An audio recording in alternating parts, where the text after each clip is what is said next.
भारत माता की, भारत माता की, भारत माता की. रेल्वेच्या क्षेत्रात मोठी क्रांती होते. देशाला आज 9वी आणि 10वी वंदे भारत ट्रेन समर्पित करताना मला अत्यंत आनंद होतो आहे. महाराष्ट्र के मुख्यमंत्री श्रीमान एकनाथ जी, उप मुख्यमंत्री देवेंद्र जी, मंत्रिमंडल के मेरे साथीगण, महाराष्ट्र के मंत्रीगण, सभी सांसदगण, विधायकगण, अन्य सभी महानुभाव, भाइयों और बहनों, आज का दिन भारतीय रेल के लिए, विशेष रूप से मुंबई और महाराष्ट्र की आधुनिक कनेक्टिविटी के लिए बहुत बड़ा है. आज पहली बार एक साथ 2 वंदे भारत ट्रेनें शुरू हुई है. ये वंदे भारत ट्रेनें मुंबई और पुणे जैसे देश के आर्थिक सेंटर्स को हमारे आस्था के बड़े केंद्रों से जोड़ेंगी.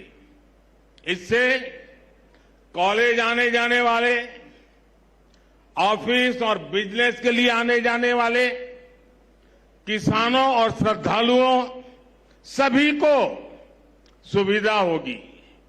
ये महाराष्ट्र में पर्यटन और तीर्थ यात्रा को बहुत अधिक बढ़ावा देने वाली है.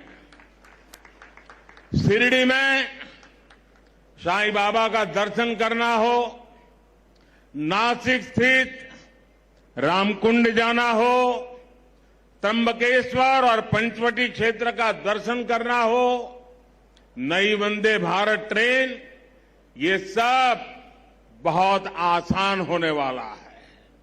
इसी प्रकार मुंबई सोलापुर वंदे भारत ट्रेन से पंढरपुर के विठ्ठल रखुमाई, सोलापुर के सिद्धेश्वर मंदिर, अक्कलकोट के स्वामी समर्थ या फिर आई तुलजा भवानी के दर्शन अब सबके लिए और सुलभ हो जाएंगे. और मुझे पता है कि जब वंदे भारत ट्रेन सह्याद्री घाट से गुजरे थी तो लोगों को प्राकृतिक सुंदरता का कितना दिव्य अनुभव होने वाला है. मैं मुंबई और महाराष्ट्र के लोगों को इन नई वंदे भारत ट्रेनों के लिए बहुत बहुत बधाई देता हूं. साथियों, वंदे भारत ट्रेन आज के आधुनिक होते हुए भारत की बहुत ही शानदार तस्वीर है. ये भारत की स्पीड, भारत के स्केल दोनों का प्रतिबिंब है. आप देख रहे हैं कि कितनी तेजी से देश वंदे भारत ट्रेन लॉन्च कर रहा है. अभी तक 10 ऐसी ट्रेनें देश भर में चलनी शुरू हो चुकी है. आज देश के 17 राज्यों के 108 जिले वंदे भारत एक्सप्रेस से कनेक्ट हो चुके हैं. मुझे याद है, एक जमाना था जब सांसद चिट्ठी लिखा करते थे कि हमारे क्षेत्र में स्टेशन पर ट्रेन को रुकने का कोई प्रबंध कीजिए, 1-2 मिनट का स्टॉपेज दे दीजिए. अब देश भर के सांसद जब भी मिलते हैं तो यही दबाव डालते, यही मांग करते हैं कि हमारे यहां भी वंदे भारत ट्रेन चला दीजिए. ये क्रेज है आज वंदे भारत ट्रेनों का. साथियों, मुझे खुशी है कि आज मुंबई के लोगों का जीवन आसान बनाने वाले प्रोजेक्ट भी यहां शुरू हुए हैं। आज जिस एलिवेटेड कॉरिडोर का लोकार्पण हुआ है वो मुंबई में ईस्ट वेस्ट कनेक्टिविटी की जरूरत को पूरा करेगा। मुंबई के लोगों को बहुत दिन से इसका इंतजार था। इस कॉरिडोर से हर रोज 2 लाख से ज्यादा गाड़ियां गुजर पाएगी और लोगों का समय भी बचेगा। अब ईस्टर्न और वेस्टर्न सबर्बन इलाकों की कनेक्टिविटी इसके कारण बेहतर हो गई है। कुरार अंडरपास भी अपने आप में बहुत अहम है। मैं मुंबईकरों को इन परियोजनाओं के पूरा होने पर विशेष बधाई दूंगा।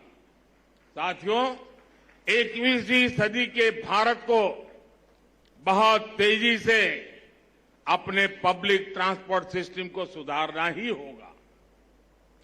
जितनी तेजी से हमारा पब्लिक ट्रांसपोर्ट सिस्टम आधुनिक बनेगा उतना ही देश के नागरिकों की ईज ऑफ लिविंग बढ़ेगी, उनकी क्वालिटी ऑफ लाइफ में सुखद सुधार होगा।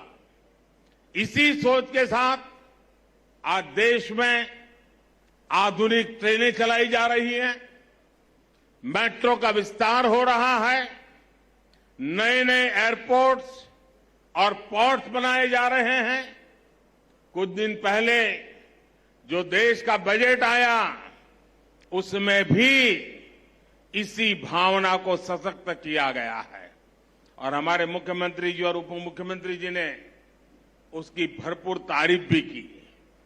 भारत के इतिहास में पहली बार 10 लाख करोड़ रुपए सिर्फ इंफ्रास्ट्रक्चर के विकास के लिए रखे गए हैं। ये 9 साल की तुलना में 5 गुना ज्यादा है। इसमें भी रेलवे का हिस्सा लगभग 2.5 लाख करोड़ रुपए का है। महाराष्ट्र के लिए भी रेल बजट में ऐतिहासिक वृद्धि हुई है। मुझे विश्वास है कि डबल इंजन सरकार के डबल प्रयासों से महाराष्ट्र में कनेक्टिविटी और तेजी से आधुनिक बनेगी। साथियों, इंफ्रास्ट्रक्चर पर निवेश किया गया हर रुपया नए रोजगार की संभावनाएं बनाता है। इसमें जो सीमेंट लगता है, बालू लगता है, लोहा लगता है, निर्माण में मशीनें लगती हैं, इनसे जुड़ी हर इंडस्ट्री को बल मिलता है। इससे बिजनेस करने वाले मिडिल क्लास को भी लाभ होता है, गरीब को रोजगार मिलता है। इससे इंजीनियरों को रोजगार मिलता है, श्रमिकों को रोजगार मिलता है।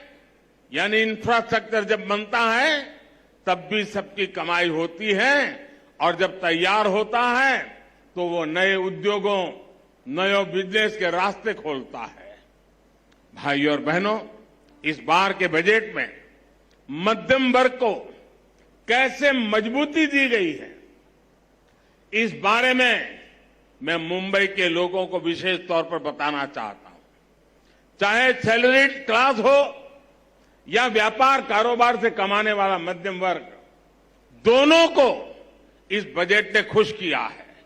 आप देखिए 2014 से पहले तक क्या हाल था। जो भी व्यक्ति साल में 2 लाख रुपए ज्यादा कमाता था उस पर टैक्स लग जाता था।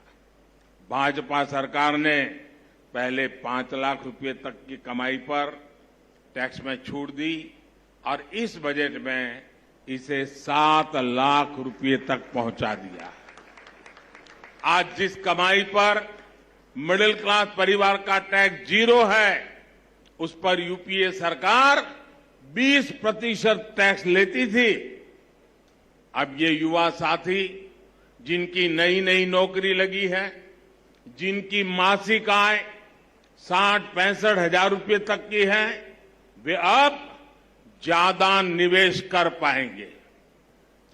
गरीब और मध्यम वर्ग के हित में काम करने वाली सरकार ऐसे ही निर्णय लेती है।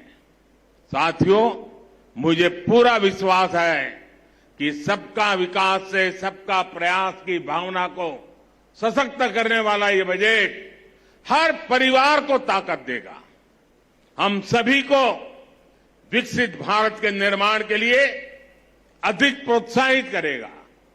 फिर एक बार मुंबई सहित पूरे महाराष्ट्र को बजट और नई ट्रेनों के लिए बहुत बहुत बधाई देता हूं, बहुत बहुत शुभकामनाएं देता हूं। आप सबका धन्यवाद।